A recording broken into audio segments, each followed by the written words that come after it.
ശുഭാസ് കിച്ചൻ്റെ മറ്റൊരു വീഡിയോയിലേക്ക് എല്ലാവർക്കും സ്വാഗതം. എല്ലാവരും സുഖമായിരിക്കുമെന്ന് വിശ്വസിക്കുന്നു. ഇന്നത്തെ എൻ്റെ സ്പെഷ്യൽ എന്ന് പറയുന്നത് വളരെ രുചിയോടുകൂടിയും എളുപ്പത്തിൽ ഉണ്ടാക്കാൻ പറ്റുകയും ചെയ്യുന്ന ഒരു പനീർ കറിയാണ്. നമുക്ക് ചപ്പാത്തിക്കും ചോറിനോടൊക്കെ കഴിക്കാൻ പറ്റുന്ന ഒരു നല്ല ഒരു രുചിയോട് കൂടിയൊരു പനീർ കറിയാണ്. അപ്പോൾ നമുക്ക് നേരെ വീഡിയോയിലേക്ക് പോകാം. ഈ റെസിപ്പി എങ്ങനെയാണ് ഉണ്ടാക്കിയിരിക്കുന്നത് നോക്കാം. ഈ ചാനൽ ആദ്യമായിട്ടാണ് ആരെങ്കിലും കാണുന്നതെങ്കിൽ ഒന്ന് സബ്സ്ക്രൈബ് കൂടെ ചെയ്തേക്കണേ. അതിനായിട്ട് ഞാനിവിടെ 250 ഗ്രാം പനീറാണ് എടുത്തിരിക്കുന്നത്. ഈ പനീർ നമുക്ക് ചെറിയ ചെറിയ ക്യൂബ് സൈസിൽ കട്ട് ചെയ്യാം. ഒരു കടായി ചൂടാക്കിയിട്ട് ചൂടായ കടായിലേക്ക് കുറച്ച് എണ്ണ ഒഴിച്ചു കൊടുക്കാം. എണ്ണ ചൂടായതിന് ശേഷം നമ്മൾ കട്ട് ചെയ്ത് വെച്ചിരിക്കുന്നതായ പനീർ ഇട്ട് കൊടുക്കാം.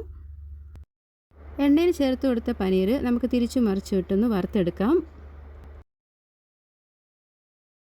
ഏകദേശം ഈ പരുവാകുമ്പോൾ നമുക്ക് വേറൊരു ബൗളിലേക്ക് ഇത് മാറ്റി വയ്ക്കാം. ബാക്കി വന്ന എണ്ണയിലേക്ക് നമുക്ക് കുറച്ച് ബട്ടർ ചേർത്ത് കൊടുക്കാം. ബട്ടർ നല്ലപോലെ മെൽറ്റ് ആയതിനു ശേഷം നമുക്കിതിലേക്ക് കുറച്ച് ഗരം മസാലകൾ ചേർത്ത് കൊടുക്കാം. ഇത് 1 മിനിറ്റ് റോസ്റ്റ് ചെയ്തതിന് ശേഷം നമുക്കിതിലേക്ക് ചെറുതായിട്ട് അരിഞ്ഞ സവാള ചേർത്ത് കൊടുക്കാം. സവാളയും കൂടെ ഇട്ട് നല്ലതുപോലെ ഇതൊന്ന് വഴറ്റി കൊടുക്കാം. ഉള്ളി നല്ലതുപോലെ വഴറ്റിയതിന് ശേഷം നമുക്കിതിലേക്ക് ഇഞ്ചിയും വെളുത്തുള്ളിയുടെയും പേസ്റ്റ് ചേർത്ത് കൊടുക്കാം. ചെറിയ സ്പൂണിൽ 2 സ്പൂൺ വെളുത്തുള്ളി ഇഞ്ചിയുടെ പേസ്റ്റാണ് ചേർത്ത് കൊടുത്തിരിക്കുന്നത്. ഇനി ഇതും കൂടെ ചേർത്ത് നമുക്ക് നല്ലതുപോലെ ഒന്ന് മിക്സ് ചെയ്ത് കൊടുക്കാം. വെളുത്തുള്ളി ഇഞ്ചിയും ഏകദേശം 1 മിനിറ്റോളം വഴറ്റിയതിന് ശേഷം ഇനി ഇതിലേക്ക് തക്കാളി 2 തക്കാളിയാണ് എടുത്തിരിക്കുന്നത്. അത് ഇതേപോലെ മിക്സിയിൽ അരച്ചെടുത്തതാണ് ചേർത്ത് കൊടുക്കുന്നത്. ഇനി ഇതും കൂടെ ഇട്ട് നല്ലതുപോലെ നമുക്കൊന്ന് വഴറ്റി കൊടുക്കാം. തക്കാളി നല്ലതുപോലെ വെന്ത് കിട്ടാൻ വേണ്ടി നമുക്ക് കുറച്ച് സമയം ഇതൊന്ന് അടച്ചു വെച്ചൊന്ന് വേവിക്കാം. 2 മിനിറ്റോളം സമയം നമ്മൾ ചെറു തീയിലിട്ട് തക്കാളി ഒന്ന് വേവിച്ചിട്ടുണ്ട്. ഇപ്പോൾ നമ്മുടെ തക്കാളിയൊക്കെ നല്ലതുപോലെ വെന്തിട്ടുണ്ട്. നമുക്കൊന്നും കൂടി ഇതൊന്ന് നല്ലതുപോലെ ഒന്ന് മിക്സ് ചെയ്ത് കൊടുക്കാം.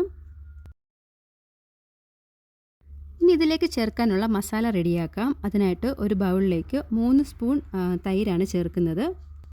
കൂടെ തന്നെ ഇതിലേക്ക് 1 സ്പൂൺ മുളക് പൊടിയും 1/4 സ്പൂൺ മഞ്ഞൾപ്പൊടിയും 1 സ്പൂൺ മല്ലിപ്പൊടിയും ഗരം മസാലയും ജീരകവും കൂടെ ചേർത്ത് കൊടുക്കുകയാണ്. ഇനി ഇതെല്ലാം കൂടെ വെച്ചിട്ട് നമുക്ക് നല്ലതുപോലെ ഇതൊന്ന് മിക്സ് ചെയ്ത് കൊടുക്കാം. ഇതേപോലെ നല്ലതുപോലെ മിക്സ് ചെയ്ത് മസാല റെഡിയാക്കി എടുത്തു. ഇനി നമുക്കിതിലേക്ക് ചേർത്ത് കൊടുക്കാം.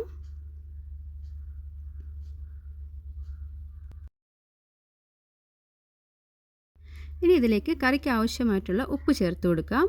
ഉപ്പും കൂടെ ചേർത്ത് കൊടുത്ത് നല്ലതുപോലെ വീണ്ടും ഇത് നമുക്ക് മിക്സ് ചെയ്യാം. മസാല നല്ലതുപോലെ മിക്സ് ആക്കിയതിന് ശേഷം നമുക്കിത് ചെറു തീയിലിട്ടൊന്ന് 2-3 മിനിറ്റ് ഒന്ന് അടച്ചു വയ്ക്കാം. 2-3 മിനിറ്റ് ചെറു തീയിലിട്ടതിന് ശേഷം നമുക്കിത് വീണ്ടും ഒന്ന് അടപ്പ് തുറന്ന് നല്ലതുപോലെ ഒന്ന് ഇളക്കി കൊടുക്കാം. ഇനി നമ്മുടെ കറിക്ക് ആവശ്യത്തിനുള്ള വെള്ളം ഒഴിച്ചു കൊടുക്കാം. അപ്പോൾ ഞാനിവിടെ 1/2 കപ്പ് വെള്ളമാണ് ഒഴിച്ചു കൊടുക്കുന്നത്. വെള്ളം കൂടെ ഒഴിച്ചു കൊടുത്ത് നമുക്ക് നല്ലതുപോലെ വീണ്ടും ഇതൊന്ന് മിക്സ് ചെയ്ത് കൊടുക്കാം. നല്ലതുപോലെ മിക്സ് ചെയ്തതിന് ശേഷം നമ്മൾ നേരത്തെ വറുത്ത് വെച്ചിരിക്കുന്നതായ പനീർ ഇതിലേക്ക് ചേർത്ത് കൊടുക്കാം.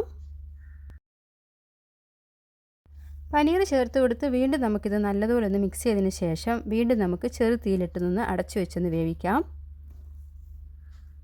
ഗ്യാസ് എപ്പോഴും ചെറു തീയിലിട്ട് വേണം നമ്മൾ അടച്ചു വെക്കേണ്ടത്. ഇത് 2-3 മിനിറ്റ് ഇങ്ങനെ അടച്ചു വെച്ചതിന് ശേഷം നമുക്ക് അടപ്പ് തുറക്കാം.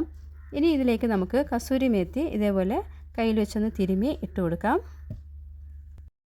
കസൂരി മേത്തി ആവശ്യമുണ്ടെങ്കിൽ മാത്രം ഇട്ടാൽ മതി, ഇല്ലാന്നുണ്ടെങ്കിൽ നമുക്കിത് സ്കിപ്പ് ചെയ്യാം. ഇനി ഇതിലേക്ക് ഒരു പിടി മല്ലിയിലയും കൂടെ ചേർത്ത് നമുക്ക് നല്ലതുപോലെ ഒന്ന് മിക്സ് ചെയ്ത് കൊടുക്കാം. അങ്ങനെ നല്ല രുചികരമായിട്ടുള്ളൊരു പനീർ മസാല ഇവിടെ റെഡി ആയിട്ടുണ്ട്. നിങ്ങളും ട്രൈ ചെയ്ത് നോക്കുക. വളരെ എളുപ്പത്തിൽ സിമ്പിളായിട്ട് ഉണ്ടാക്കാൻ പറ്റുന്ന ഒരു മസാലയാണ്. അപ്പം ഈ വീഡിയോ ഇഷ്ടപ്പെടുകയെന്നുണ്ടെങ്കിൽ ലൈക്ക് ചെയ്യാൻ മറക്കരുത്. ഇനി നമുക്കിതൊരു വേറൊരു ബൗളിലേക്ക് മാറ്റാം. ഈ ഒരു ഒറ്റ കറി മാത്രം മതി നമുക്ക് ചോറിനൊപ്പം കഴിക്കാൻ പറ്റും, ചപ്പാത്തിക്കൊപ്പം കഴിക്കാൻ പറ്റും. അടിപൊളി രുചിയിൽ ടേസ്റ്റിൽ ഉണ്ടാക്കിയൊരു പനീർ മസാലയാണ്. എൻ്റെ ചാനൽ ആദ്യമായിട്ടാണ് ആരെങ്കിലും കാണുന്നുവെങ്കിൽ ഒന്ന് സബ്സ്ക്രൈബ് ചെയ്യാനും മറക്കരുത്. അപ്പോൾ വീണ്ടും പുതിയൊരു റെസിപ്പിയുമായിട്ട് ഉടനെ വരുന്നതായിരിക്കും. എല്ലാവർക്കും നന്ദി.